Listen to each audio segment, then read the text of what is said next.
ask for people. Oh, no, but we're started. We're live. Stop with the side conversations. Can you handle it? Everybody, welcome to the Tellman and Fellman Show. My name is Harris Fellman, and over there, my partner in talking is Tellman Knutson, splotched with light throughout this. It's seeping in through my blinders, and it like my setup isn't working well. So I apologize for the light splashes.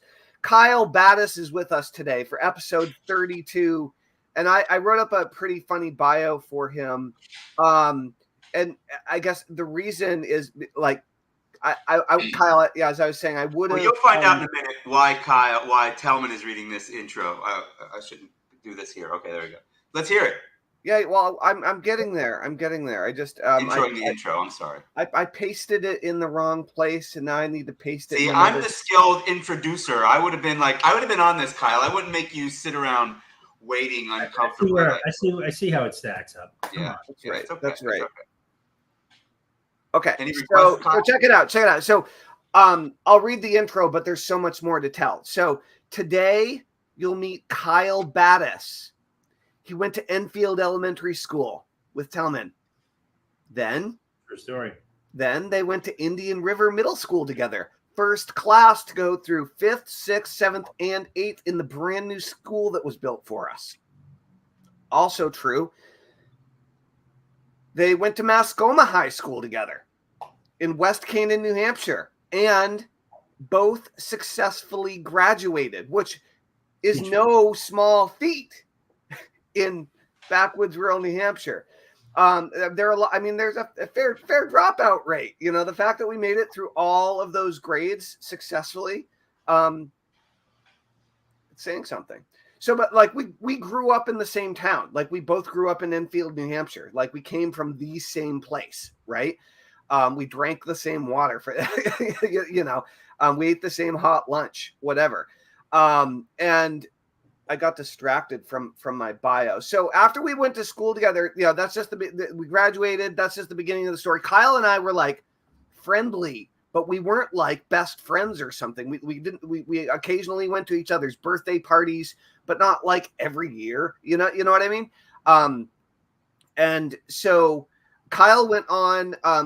He went to college. I went to college. All this stuff happened. Kyle went on to end up becoming a star list building student and actually did a big virtual summit. And Kyle did a testimonial for us on our sales letter for our new program, Automatic Audience, about how much it changed his life.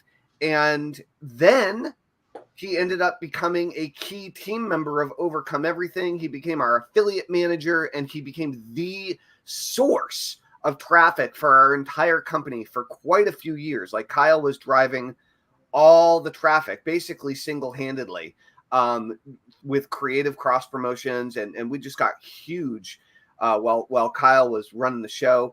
And then later on, I destroyed the company, and then Kyle had to shift gears, and so he ended up founding New Hampshire Strategic Marketing, which is a local marketing agency in New Hampshire, not Enfield, New Hampshire, with his business partner, Mike, who we also worked with at Overcome Everything. And these guys work with, I believe, bring me up to speed, but last I understood, you guys primarily do internet marketing strategies to get the phone to ring for landscapers and pavers. Right? Yeah, trades businesses, roofers, window siding companies, primarily real men and women with real businesses. Exactly. Much more savvy on fixing houses than myself. Yeah. So Kyle and I have a very long and rich history together with lots of interesting ups and downs and unexpected twists and turns. And now you're doing all this interesting,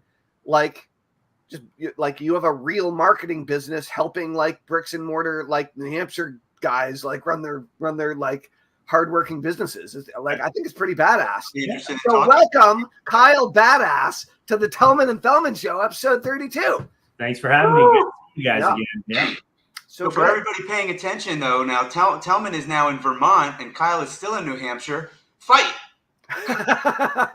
Aren't you guys? Down version. Aren't the New Hampshire folks that bitter enemies of the Vermont folks right across the river? I love all my Vermont peeps. You know, they're not bitter enemies. But it really is a yin and yang kind of thing in my experience. No. Like when you cross over the border, the energy shifts. Like the there are some distinct.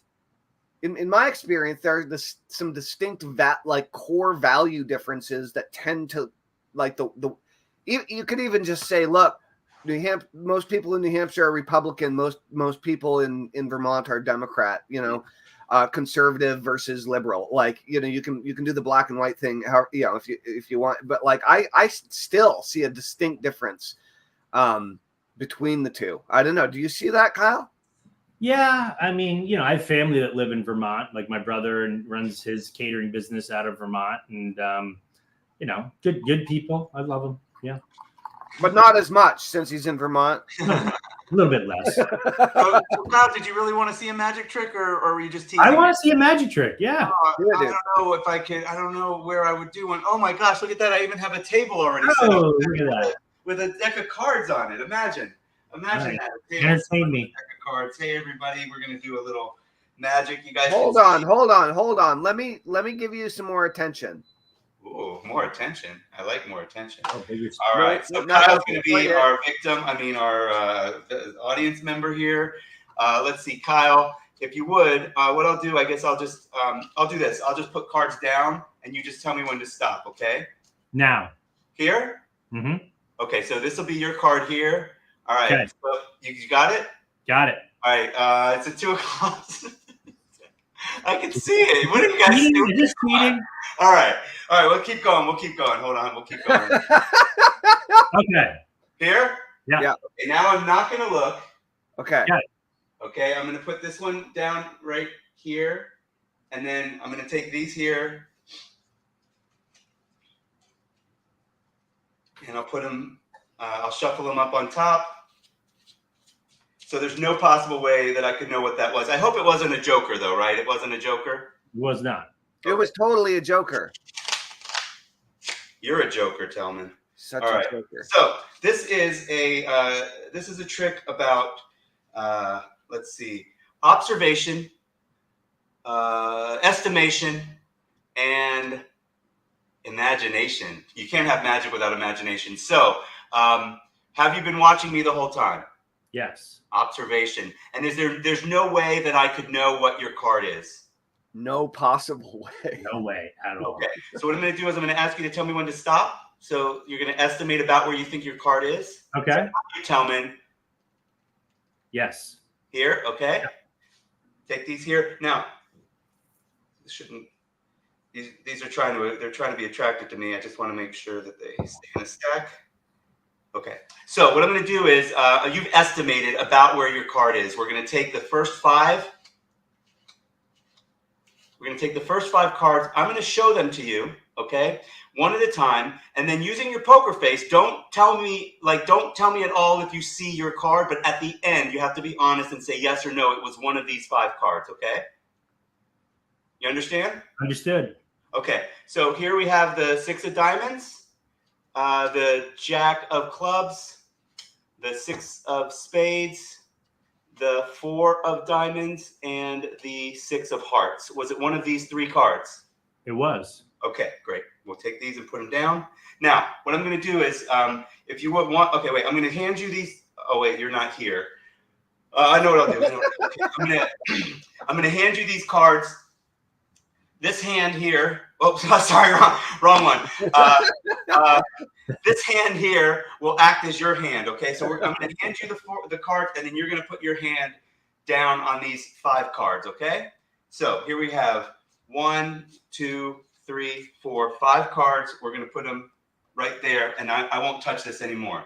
Now, using your imagination, Kyle, I would like you to imagine that your card, whichever one it was, becomes invisible, like an invisible ghost that can go through things. Okay. Okay. So your card's an invisible ghost. I'm going to shake it like, oh, look at that. Your little ghost fell out. Here's your card right there. Can you imagine that you see it? Mm-hmm. Okay, great. I'm going to take it and I'm going to put it back here, and it's going to float down to the middle, and There we go. Now your card has went from here in our imagination. Your card has went from here to here. Okay. Do you believe it? Yes. Okay. So you have good, strong imagination. We're going to take your hand off of here now. Okay, great. Good job. And then we're going to check and see. I'm not doing anything funny here. I'm going to count these cards. How many should we have now?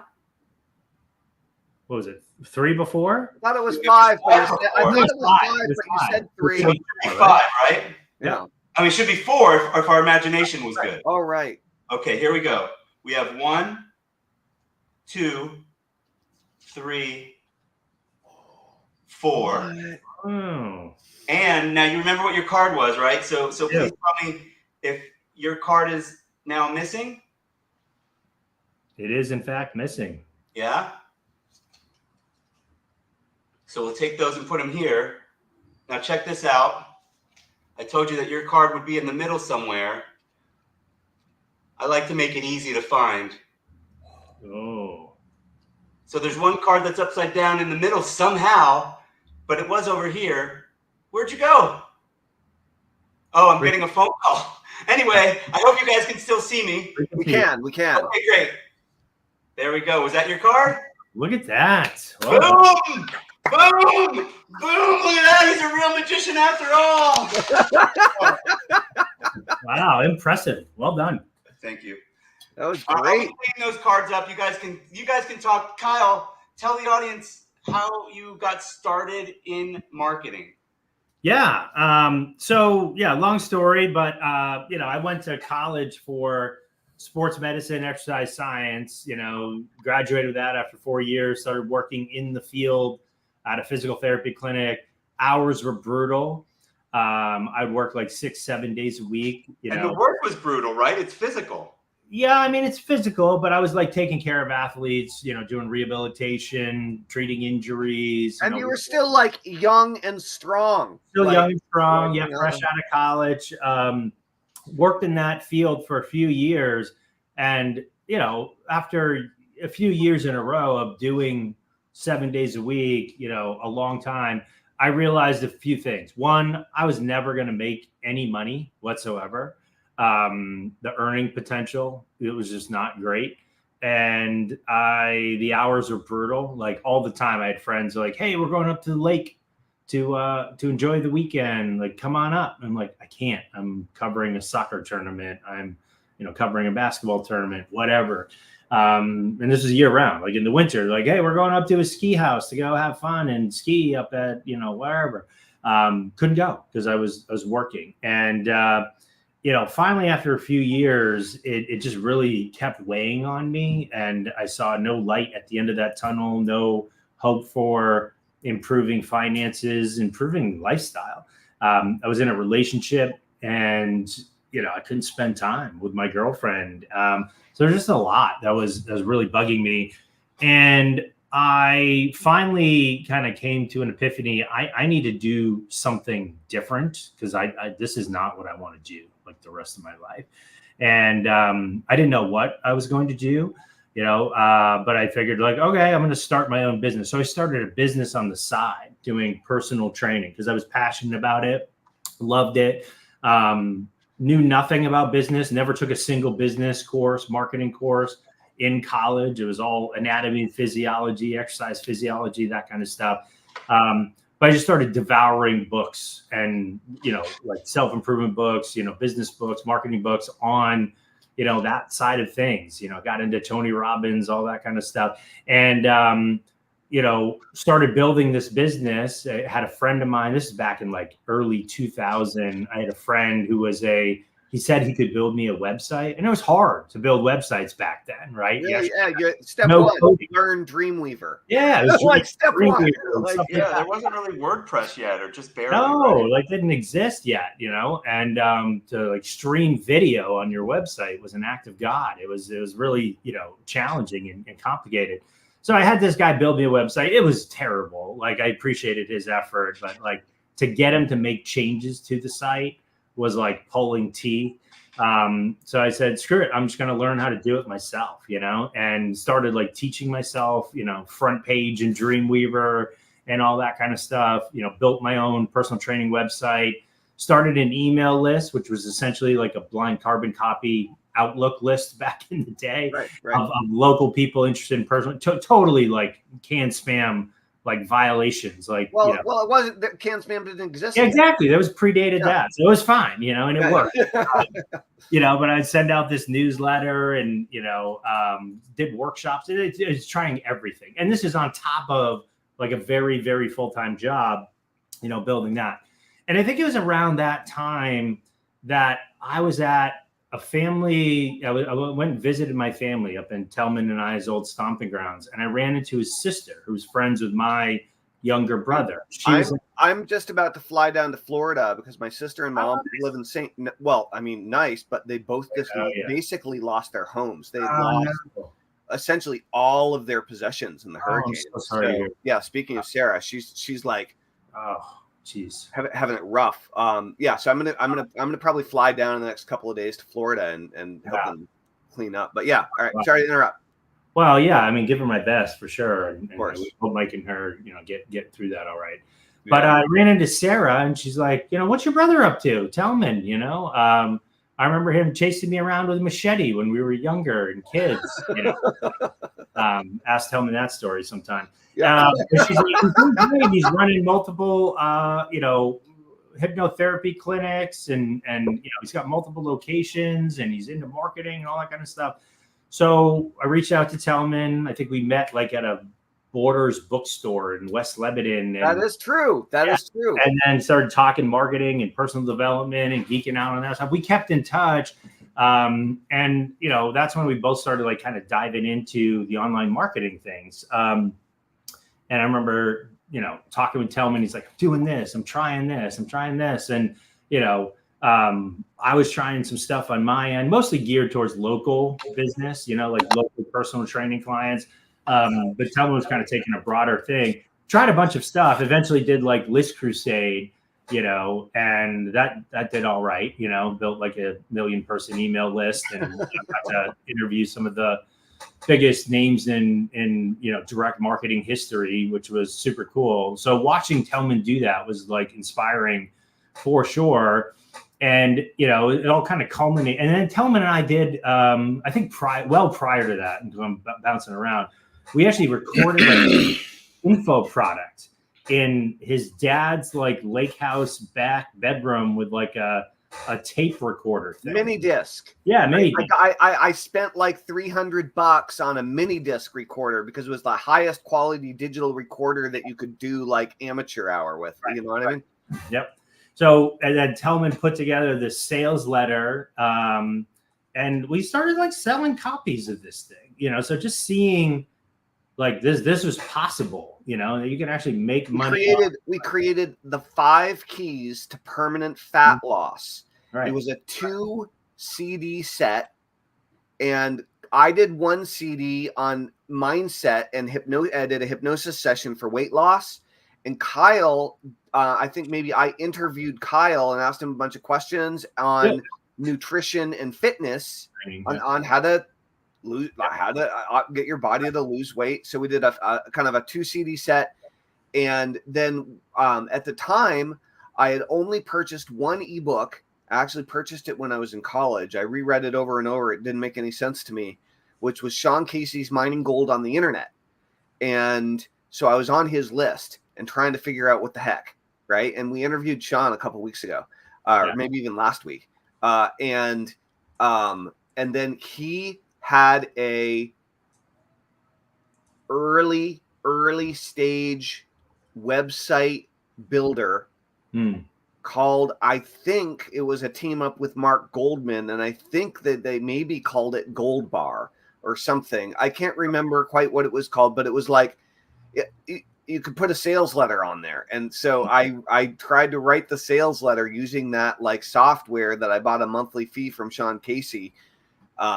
to sell these CDs. So yeah, I remember that painfully. Yeah. So yeah, I mean, it wasn't like a windfall of money by any means, but it kind of introduced like, hey, this is a possible thing, right? And then, you know, seeing Tellman do the whole List Crusade, that's when I'm like, all right, like I know this kid. I went to high school with the kid, you know, like, you know, if he can do it, then I can do something to some degree similar, right? That's when I went to tell him, like, hey, dude, we had all the same teachers, literally. Yeah, right. Hey, man, like, I am struggling, like, you know, with life, finances, hours worked. Like, I can't stay in this. It'll kill me. And it all kind of culminated for me when I was at an event and I ran into a kid from our same high school. And he was a few years ahead of me, but went into the same exact profession as I did. Who was that? Eric, his name's Eric. I won't say his last name, but all right, cool. Not that he'd see this anyway. But yeah. But he basically told me, I'm like, I ran into him at an athletic event. We were both working. I'm like, hey man, how's life? He's like, dude, I hate my life. Oh, God. Like, I work all the time. And he's in his 20s. He was a little older than me. Yeah, probably 3-4 years older than me. Yeah. So he was, you know, and he had gone to graduate school. He was in his late 20s. Yeah. I was debating, do I go to graduate school? Is that like how I can make more money? And he'd already done that. He's like, I make shit for money. I work even more. Basically, I hate my life. And I'm like, at that point, I realized, like, if I don't do something different, I'm gonna be in the same spot as him in like 3-4 years time. Right. And I wasn't willing to do that. And that's when I kind of went to Tellman. I'm like, hey man, I watched you build this thing. Super cool that you did it. Teach me, like, please, like, help me get out of this situation. So long story short, got into the whole virtual summit world. I did it around a topic near and dear to my heart, which is fitness and training. Created this, you know, web teleseminar. It was a teleseminar back in that period of time. Now we have a lot more tools in the toolbox that are much cooler, like StreamYard and webinars and all that kind of stuff. But did a teleseminar series in the fitness space. I built an email list of like 12,000-ish people in a pretty quick period of time, like 10, 12 weeks, something like that. I made more money in that period of time, like in 12 weeks, than I did the previous year working for the physical therapy clinic. Wow. Okay. Like, blew my mind, right? Right. And then from those interviews, and I guess it's one of the coolest things about doing interview series, right? No matter the format, whether it's video, YouTube, StreamYard, like whatever, you know, is you build relationships with, you know, peers. And so some of the people I interviewed on that series, like, I went on to do business with, like, this guy, Tom Venuto, who was like one of the top selling fitness ebooks on ClickBank, like, ever. Burn the fat, feed the muscle. Feed the muscle. Fabulous, you know, and he's just like a good dude. And I still like embody like what he does. And I interviewed him. We built a relationship, started talking, you know, telling him about these membership sites that I was building with Tellman at the time. We built some in the ADHD space, and Tom was super curious about that. I was asking a bunch of questions, and we ultimately ended up going into business together. And we still run this website today, you know, called Burn the Fat Inner Circle. You know, it's tens and tens of thousands of members from all over the world, you know. So, but that was a cool tangent that kind of came out of the interview. I want to point out that you say today, but that's literally like 15 years later or something, yep.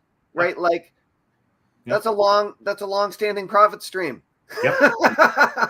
You know, and it's a cool business, you know, where he's helping people, and I'm kind of supporting and doing all that. So, you know, and then like that led to eventually working, you know, with you, Tellman, and Overcome Everything, and you know, from there I kind of went on into the gun industry, you know, the U.S. Concealed Carry Association, you know, went to work with those guys, driving Traiffic, you know. People are interested in guns in the U.S.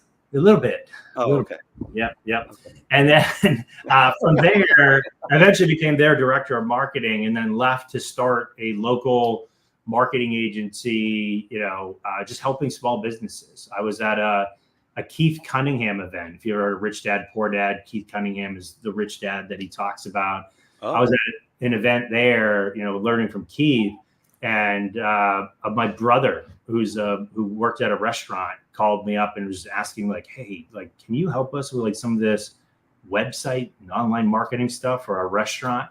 And it seemed like fairly obvious stuff from where I sat. I mean, because I've been doing online marketing for years and years and years at this point. But it's kind of an epiphany of like, hey, there's so many local businesses that they don't understand how this works, but it's become more and more important. That's how so many people find and connect with local businesses, no matter if it's a restaurant, a paving company, roofing company, whatever. Started helping him. And then that's where I kind of came up with the idea of like, hey, let's start a local marketing agency, taking these years and years of online marketing experience and helping local small businesses do what they do. So that's where we started with NH Strategic Marketing, grew our customer base there. At first we did everything, which was a terrible idea. We had all these skills, like we could build websites, marketing funnels, traffic, you name it. So we did it all. Every client was essentially a brand new client with different deliverables for that. After about a year of doing that, we kind of sat back and looked at like, hey, we can't scale this. It's like terrible thing to scale. Why? It was just because every client was different and there was not a consistent, deliverable for each one where, and we weren't charging enough to make that like a viable business model. And you couldn't charge too much because they're small local businesses. They're small businesses. Have you guys ever read Built to Sell? Yeah. Yeah. So it reminds me like you were in the Built to Sell situation, right? Yeah. So we asked a couple questions like, hey, what do we like doing the most? Right. And what actually moves the needle for our clients, right? Yeah. For all home service businesses at that point. And it was really paid lead generation, like paid, like they just wanted their phone to ring. Like they knew how to sell. They knew how to do a roof. They just needed leads, like people that were actually looking to get roofs done. So we started leaning into like Google ads, lead generation, Facebook ads, lead generation for small businesses. And that's when we really scaled this. Eventually we created a DBA called Inbound Service Leads, because New Hampshire strategic marketing, it's really tough to say, but it doesn't really make sense to somebody in Alabama or, Florida or whatever. So we created Inbound Service Leads where I think it's a better descriptor of like what we actually do for our home service clients. And now we work with clients nationally, making their phone ring and keeping them busy. So that's you guys are working nationally now. We work nationally. Yeah, we have clients in probably 36 states or so. Yeah. Dude, you guys are rocking it. Congrats. Yeah. That's really great. Cool. Yeah. So you're doing list building. You're basically, you're doing lead gen, which doesn't generally indicate long-term cultivation, but like you're generating the lead, you're connecting the potential client, the prospect with the service professional. And like, do you guys get paid a percentage or flat fee or a hybrid? It's a retainer model. Yeah, we have a setup investment and a retainer model. They pay for the ad spend and then we make their phone ring, right? Yeah. And the only reason they keep working with us is they're making money and they're making more money than they're spending by a lot. Yeah, right. So, but sometimes you have to fix their lead generation process, right? What's that? Sometimes you have to fix their lead generation process, though, right? Oh yeah, usually it's completely missing, or they're relying on shared lead platforms. Like there's things that Home Advisor, Angie's List, Thumbtack, networks, things like that generate a lead. They sell it to 6-7 contractors in the same local market, and then these poor bastards fight over it, undercut their prices. And it's really kind of a faulty model for a lot of them. Like the longer they do it for, the real person that wins is like Angie's List, Home Advisor, because they own the traffic, they own the leverage, they get all the upside leverage. They're taking everybody's money, these local contractors, reinvesting it back into their asset. Now it's to the point where if you do a search, like roofing company, whatever town, city in the state of the country, you'll see their website is ranking very high organically. They're a $400 million a year business. They built their asset, and had other people fund it essentially for them. And it's just a terrible, like business model for the consumer. and for the contractors that are trying to get leads from them. It's gotten progressively worse over the years, so our solution is essentially more of an exclusive lead gen, where we're marketing specifically their business, getting them on the front page of Google in front of those ideal buyers, getting them to a marketing funnel, where they can call or email in, and the smart ones are using list building features and have a CRM, and they're nurturing and, upselling, cross-selling on the back end for sure. But yeah, like it's a much different situation for our home service businesses that are getting direct exclusive leads compared to those shared lead situations that are out there. Do you guys build the lead generation, let's call it funnel, for your clients? Or yes, you're just like, so you have a system now, and because you work with all service-based clients, that it's like copy and paste, right? Yeah, well, I mean, we've tested over the last 12 years that we've been doing this, the landing page designs and what kind of elements are important to have on there. Like, what are those trust signals that you're looking for when you're looking for a roofing company? You want to know that they know what they're doing. They've done it before. So there's social proof on there, in the form of before and after pictures, testimonials. Better Business Bureau, Chamber of Commerce, like stuff, right? Yeah. So we kind of tested that over the years, split tested these funnels and pages. We know to a pretty good degree what needs to be on those and how to position our clients. And every client's different, right? Like, somebody may be in business, we got roofing clients in Florida that have been around for 50 years, right? Like, their compelling differentiators are going to be a little different than a new guy on the block, who's only been around for a year. So we kind of, gotta.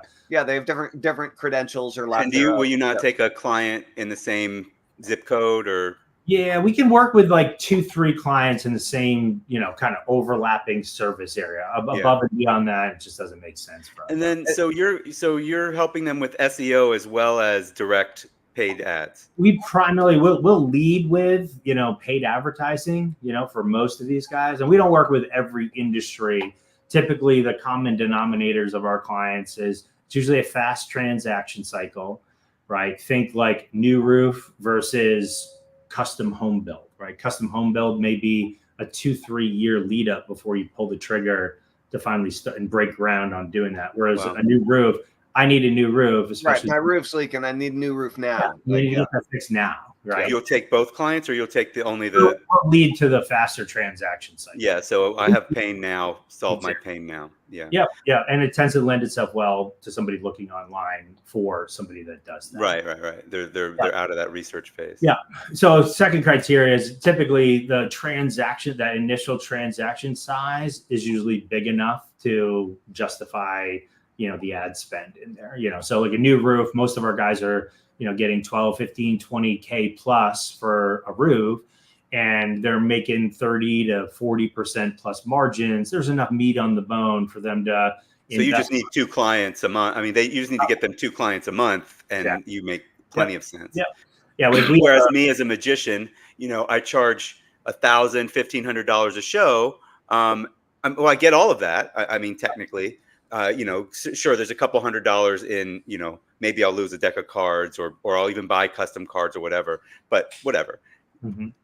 It's a little bit harder. It's a little bit harder to justify hiring somebody like you to pay you. I don't know what your retainer is at $3,000, $5,000 a month. And, that's hard for somebody that doesn't have the right. It's not just hard. It's just, it doesn't make financial sense. It's more what I mean. Tough math for sure. Yeah. So we tend to kind of figure it out. Like, there's a handful of niches in the home service space that we work in. We're always finding new ones. You're going in and you're essentially, you're competing against the Angie's List. We are. Yeah. We are. So I guess, how do you? And they're paying for Google ads as well as being in the SEO, right? Sometimes, yeah. In certain sub verticals, you must be able to beat them a little bit, like with Google Maps. Like, at least that helps. We can't compete in the Maps pack, So like for clients that have a Google business profile with a physical address, we can actually connect the paid ad campaign to their Google business profile. So they could essentially have a paid ad spot up at the top of the page, like, looking for a local roofer, but they could also show up in the Maps pack as another sponsored listing with all their, associated social proof associated with that. And they could, have their organic profile there too. So a lot of what we do is we play Monopoly. Plug it in. Yeah, right. On the internet, right. Like internet monopoly. We're trying to help our clients own as much of that front page of Google as possible. Right. Which increases the click-through rate on any of the profiles that they have that are showing, organic or paid, and they're winning no matter what, So that's part of what we want to do is show up in the paid spots in as many spots as we can, but also help improve the organic side of things as well, because they get free organic leads on top of what they're getting from the paid stuff. And then do you help them with their communications with the email lists? Most of our guys are like some of our more sophisticated clients. Like we have clients that are roofers that also do, they've got kind of built out other horizontal verticals. Like they do outdoor hardscaping, patios, pergolas. They'll do remodeling as well. More of our more sophisticated clients that do that kind of stuff where they can get a client on any one of those front-end services, they're pretty good at upselling. There's other services that are rolling out throughout the year, as the seasons change to service the same people. Sorry, when you said sophisticated, I just pictured like a roofer showing up in a tuxedo, with a monocle. Hello, I'm here to fix your roof. Yeah. Oh, that's funny. That's funny. Kyle, so as you've moved from health and fitness, weight loss, internet marketing for a long time, then you did a bunch of stuff in, guns and survival, and now you're spending, and have been for over a decade, a lot of time with these local businesses.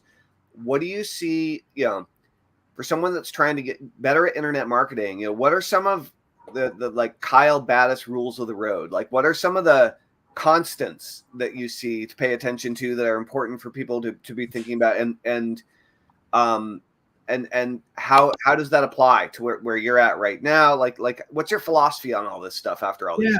I mean, I think, there's a couple angles to approach that from. I think, for any business, I was always a big fan of Dan Kennedy, and in his direct response principles. And he always said, like, hey, before your head, as a business owner, before your head hits the pillow every night, you need to have done something to kind of fill the pipeline, fill the top of the funnel coming in. Because otherwise you're going to wake up, tomorrow, a week from now, and you're like, shit, I got nothing to do today. I've got nothing. And when you have a crew, like you've got multiple crews on your roofing, company, and you got sales guys depending on that, you've got front office staff, like I've got clients that have 20, 30 people, in their like small little roofing business, bless you, Harris. And if you're not doing something consistently to fill the top end of that funnel, then you're going to wake up and you're going to have problems. Sooner or later, the well's going to run dry. The well's going to run dry. So I think having consistent systems, and I'm always a believer in having multiple things to kind of feed the top of that funnel.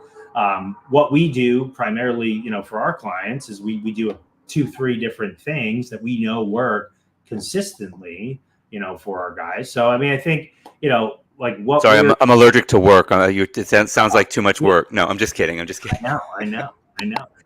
So that's really like the core premise of like what we do and kind of how we do it. As far as like, the other angle of this, like if you're trying to get into marketing and like, I mean, I think learning from a mentor, like I had the privilege of Tellman kind of took me under his wing, and I got to, I'm so thankful for that, brother. Like I got to learn from you. I got to learn from Johnny and Mike and everybody on the team. But then we also got to go to seminars. I got to meet Harris Feldman. I got to, like a lot of these guys you've been interviewing, I remember meeting them at seminars and summits and things like that, learning from Jay Abraham, Dan Kennedy, some of the greats, Mark Joyner, all those guys, like, got to go to New Zealand with you to visit Joyner a couple different times. Yeah. And just the people I met and the wisdom and knowledge I get to soak up, just kind of fly on the wall from these folks.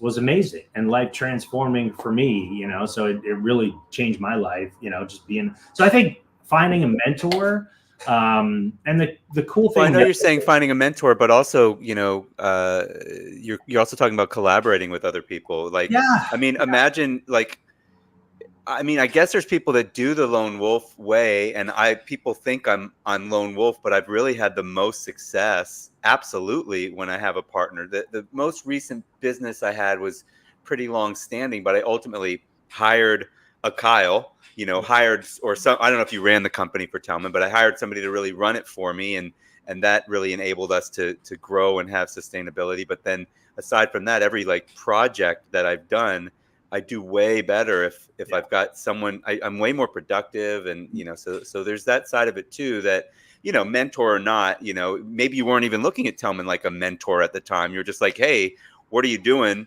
Cool, let's do it together. And you know, and then you know, mentor, teacher, coach, like somebody who knows what they're doing and is willing to like tell you what to do to get your ass in shape. Like, yeah, not to mention you knew he would come after you with a machete if you screwed up. Right. I've done that already, survived, so it's good, you know. So, but yeah, I mean, I think finding that mentor, and the cool thing nowadays is there's so many different ways to absorb information and learn from others, whether it's the good old school books, YouTube videos. Like I digest, you know, tons of YouTube videos a day, you know, just learning from others, you know, watching, you know, podcasts like this, etc., you know, seminars, going to live events. I think there's a huge benefit to doing that. It seems to be less in vogue nowadays than it used to be, but like I think the pandemic interrupted that. I think that you're going to start seeing that come back enough. Yeah, totally. Right. Back.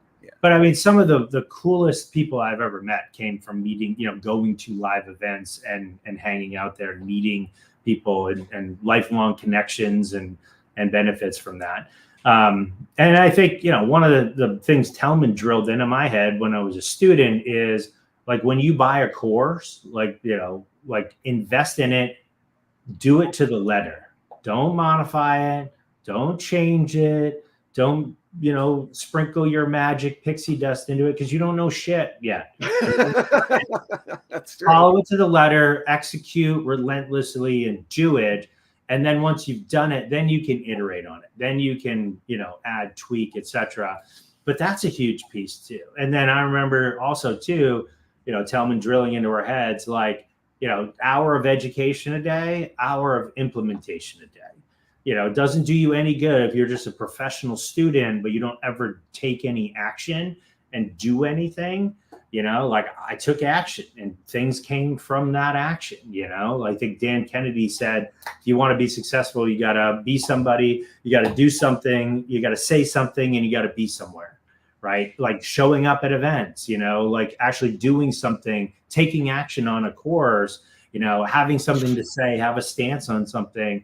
Like success tends to come from those types of activities. You know? And I can tell you, Tellman still puts that in action and believes in it, because him and I are putting up a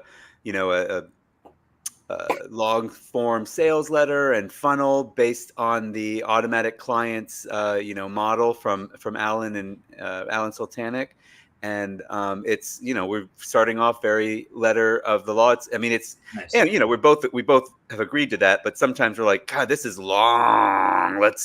Should we cut? No, let's just come on. Let's fill it in. Let's go. Let's get through it. Do the push-ups. Yeah. So let's at least start where it starts. And then, you know, we talk to other people, and other people have made their own modifications, and we're like, let's do that. Like, let's get this one done first, you know, or, well, you know, Tellman, you know what I just said is not true. Let's do this one first and the other one at the same time somehow. Why can't we do it all at the same time? Exactly. Right. Yeah. Overcome everything all at once. That's right. That's right. So good. Awesome. Kyle, I really liked the feed your funnel thing. And it's so true. And even in email marketing outside of the local business world, it's more true now than it was before. And the reason is email deliverability, man. It's because, so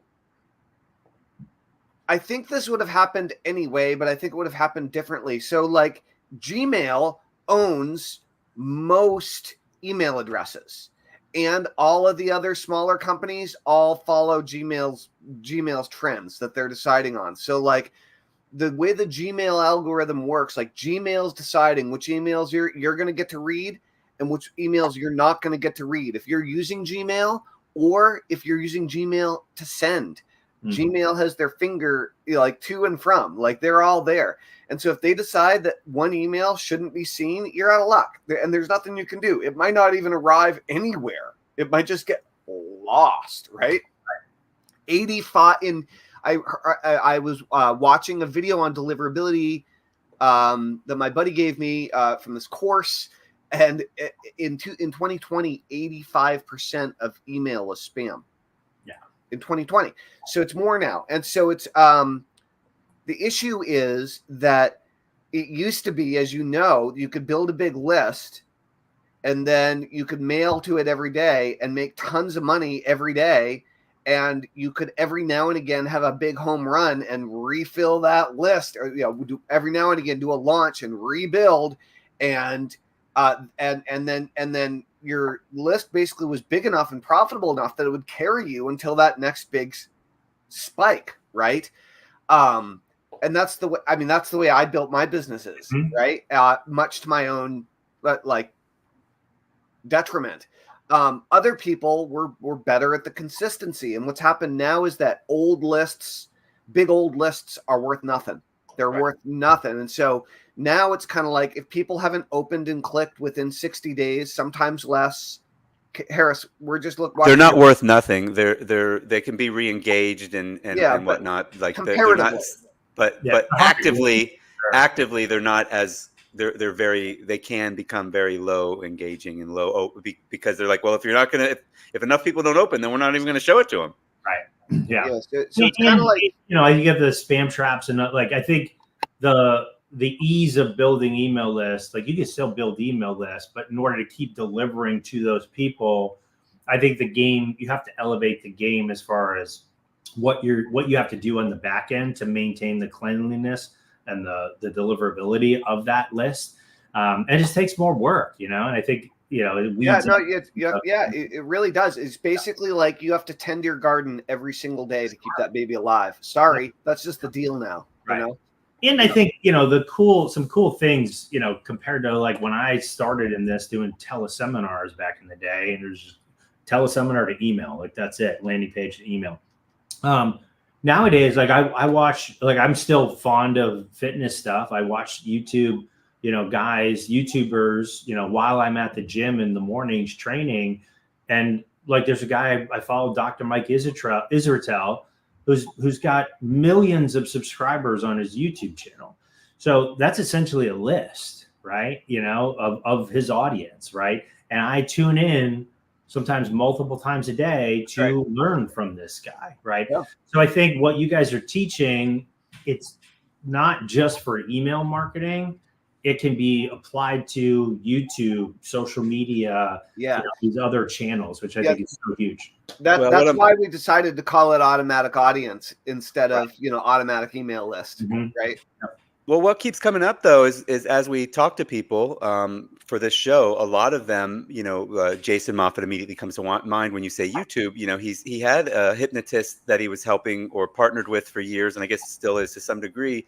Had a YouTube channel with 1 million subscribers and gets hundreds of thousands of views. But the most important thing for him was still building the email list.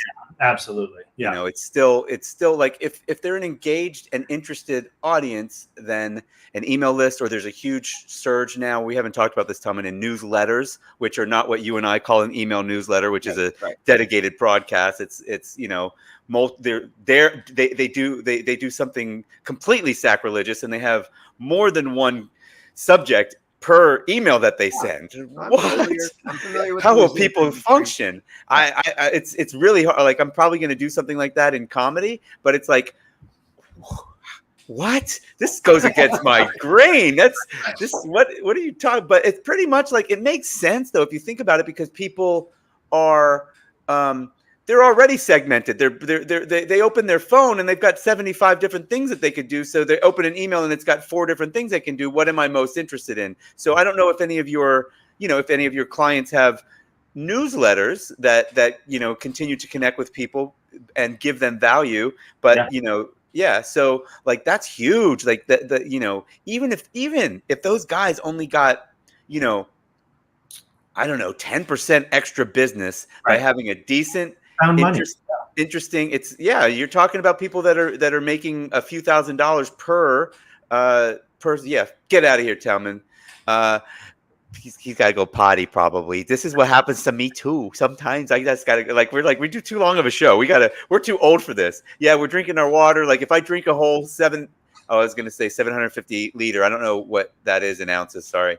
Probably like 16 ounces. 12. Yeah, it's like I know I could tell it's a 750 liter. If I drink that at the beginning of a show, I don't make it the hour anymore. I'm like, I gotta go to the bathroom. So, but yeah, it's really I'm jealous. I don't know if it's a grass is only greener. Like I got really complacent and content. I used to think those were the same word, by the way. I literally, like, one of my I don't know if you knew Timmy Sentner at all. He passed away. He passed away this year, actually. Him and I were really close friends, and he was like, why can't you just be content?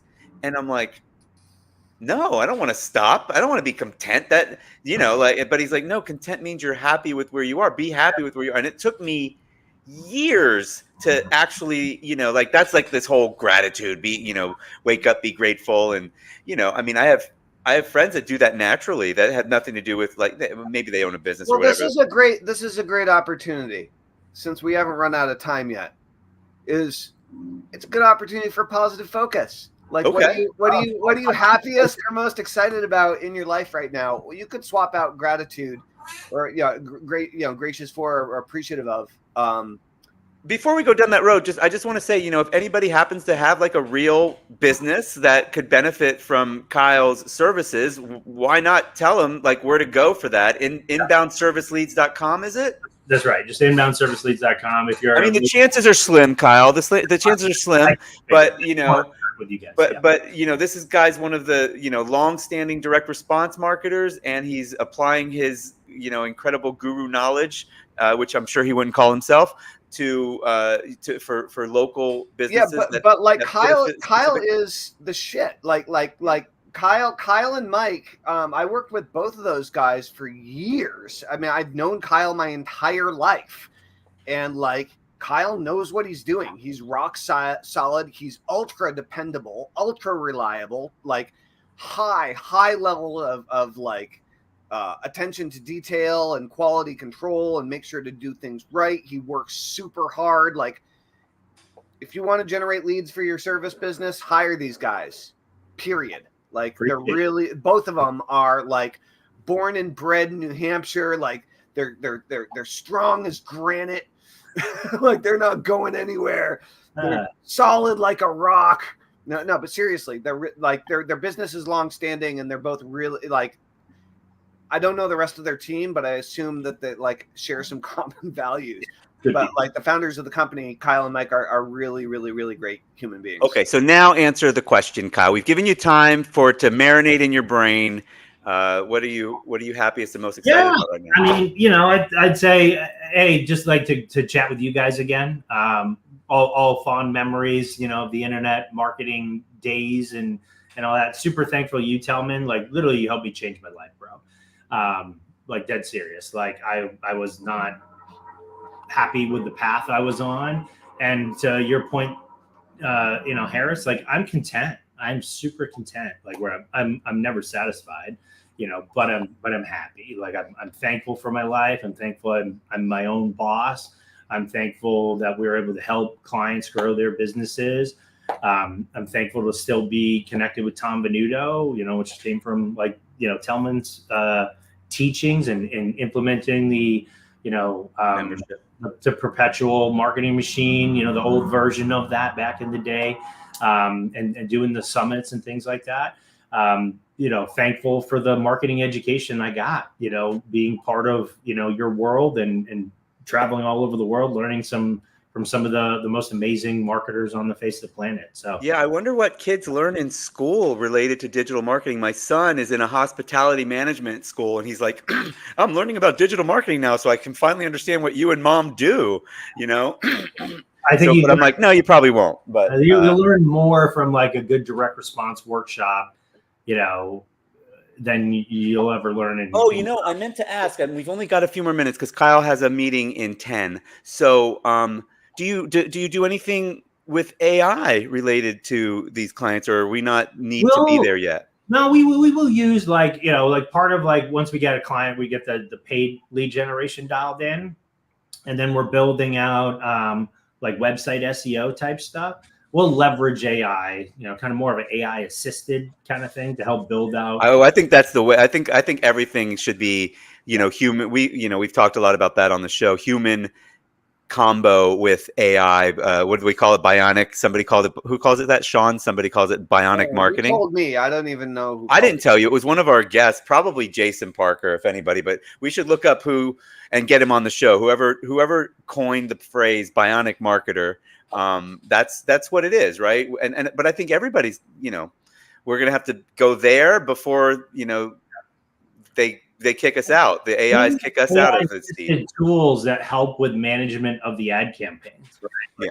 What used to be all manual tasks, like getting into the hood of a Google Ads campaign, now we've got AI that's running the base route, you know, like very repeatable, you know, kind of triggering to the human that's managing the campaign, like, hey, this needs attention. You know, it's kind of gotten above a certain cost per click or cost per lead or whatever. So we're leveraging AI in that way as well. So Kyle, I had somebody helping me with my magic site for a while, and we spent some money on Google Ads, and she was okay spending like a lot of money for like really keywords that were related, but not like directly related to me getting gigs. It was like comedy shows or whatever. Like it was, and she wasn't trying to fool me. She felt like it was to increase the Google juice on your page. You've got traffic now, so Google knows that you know what I mean? Like, is there any truth to that, or do you? How did it work out? I'm still here doing marketing shit. I got mixed views on that. I mean, most of our clients, like we're not doing like top of the funnel keywords or very broad keywords. We're focusing on like, you know, center of the bullseye, you know, somebody that they need a roof right now, and I'm looking to hire somebody right now. Highest and best use of ad dollars. Well, that's what it is for Magic too. That's what, like, we're having an event in a holiday party, and we need to hire somebody right now. Right. Like that's going to be your highest and best use of like, you know, online advertising dollars. But then you can start expanding. Like once you kind of max that out, you add another crew, you increase capacity, and I want more. Yeah, sure. We got to start going outside of the bullseye and start going a little bit bigger concentric rings. And that's where we could do like, you know, more broad match keywords, top of funnel type keywords. Is it going to be as likely to produce a customer in the next 30 days? Probably not as much, but maybe it gets them on a list, gets them into your world, they follow you, and that can have a longer tail to it, you know, or doing YouTube videos, you know, remarketing type stuff. You know, there's certainly other ways to do it, but 99% of the time for most of our home service businesses, we're starting with Google search, you know, so only showing up on the front page of Google, not on the partner networks, you know, like a banner ad on some random display network, partner network. Yeah. You know, so most of our guys, it's Google search based is where. Cool. Okay. Cool. Yeah. Very cool. Well, this has been great. I just got some free advice. Gotcha. No, I might want to follow up with you and see if you've got like an hourly. I know you're going to say no, Harris, I won't charge you, but I would prefer to maybe pay you a little. Oh, okay. Definitely charge. Okay, great. Yeah, maybe we can jump on and you could help me with my personal Google stuff. So yeah, we can audit it and take a peek and see what we see. Yeah. Yeah, there's not much to see right now. Okay. Nice. Good chat. This was awesome. If you guys like what Kyle has to say and you have a service business and you need some leads, go to inboundserviceleads.com, hire Kyle and his team, and you can thank me all the way to the bank, I guess. Kyle, this was really wonderful. Awesome interview today. Thank you for showing up and being here and saying such wonderful things. And it's been great knowing you my whole life. Like, Nice, man. We'll see what happens next. I thought we told everyone they had to shave their head. What's going on here? That's right. I'm gonna delay that as long as I possibly can. Kyle, you have the most hair of anyone on the show today. That's a little odd, right? Yeah. It's very you're very well groomed. Like it's like very intentional. I try. That's right. He combed his beard. Awesome. Thanks so much for being on, Kyle. It's been really good catching up to you as well. Yeah, absolutely. Thanks for the magic trick. That was epic. Yeah. I think we should start every show with a magic trick, Harris. Oh, I bet you do. Get prepared. All right, thanks, guys. We'll see you tomorrow morning at 9 a.m. Eastern on the Tellman. I think it's 10 tomorrow. Sorry. Bye. Oh, he's gone. All right, but.